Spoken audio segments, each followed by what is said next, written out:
অর্থ সংকটে নগদের মালিকানা ছাড়তে যাচ্ছে সরকার। দুপুরে ক্যাশলেস সামিটে এমন তথ্য জানালেন বাংলাদেশ ব্যাংকের governor doctor Ahsan H Mansur.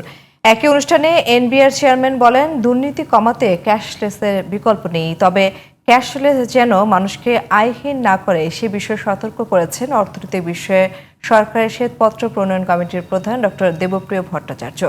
Naim কামালের রিপোর্টে বিস্তারিত।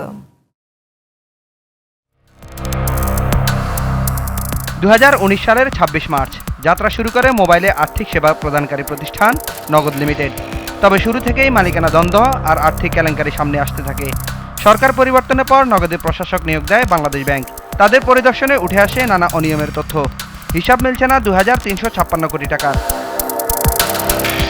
এমন পরিস্থিতিতে বুধবার রাজধানীর একটি হোটেলে ক্যাশলেস সামিটে নগদকে বেসরকারি খাতে ছেড়ে দেওয়ার কথা জানালেন governor doctor Ahsan H Mansur.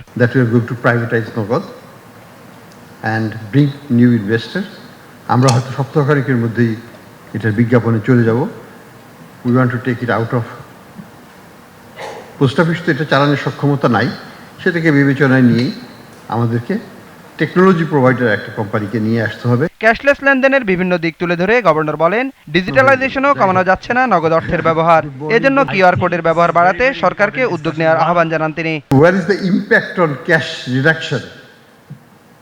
প্রত্যেক বছর যদি 10% করে বাড়তে থাকে, এবং এটা গত বছরও বেড়েছে, 20 বছর আগেও বেড়েছে, ওই অ্যাবাউট 10%, তাহলে হোয়াট হ্যাভ ইউ অ্যাচিভড? যাদের ট্রেড লাইসেন্স আছে তাদেরকে কিউআর কোড নিতে হবে। অর্থনৈতিক খাতের দুর্নীতি প্রতিরোধে ক্যাশলেসের গুরুত্ব তুলে ধরেন এনবিআর চেয়ারম্যান। যদি আমরা ক্যাশলেস সোসাইটি করতে পারি, সবার আগে বেনিফিটেড হবে আমাদের রাষ্ট্রীয় কোষাগার।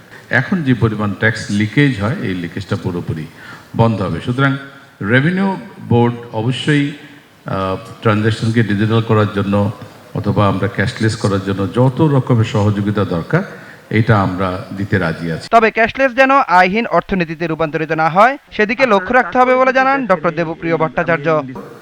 ক্যাশলেস ইকোনমি অনেক সময় আবার এটা যেন আয়হীন অর্থনীতিতে পরিণত না হয়। এটা হলো নগদ ব্যতিরিকের অর্থনীতিতে যে সম্ভাবনার আলোচনা আজকে সকালবেলা এখানে হচ্ছে, এইটা দিস ইজ নট গিভেন। এইটা যে হবেই এই ব্যাপারে কোনো নিশ্চয়তা নেই।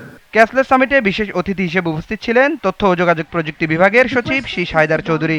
This government is trying its level best to go for some repair activities. Naim Kamal, GTV news, Dhaka.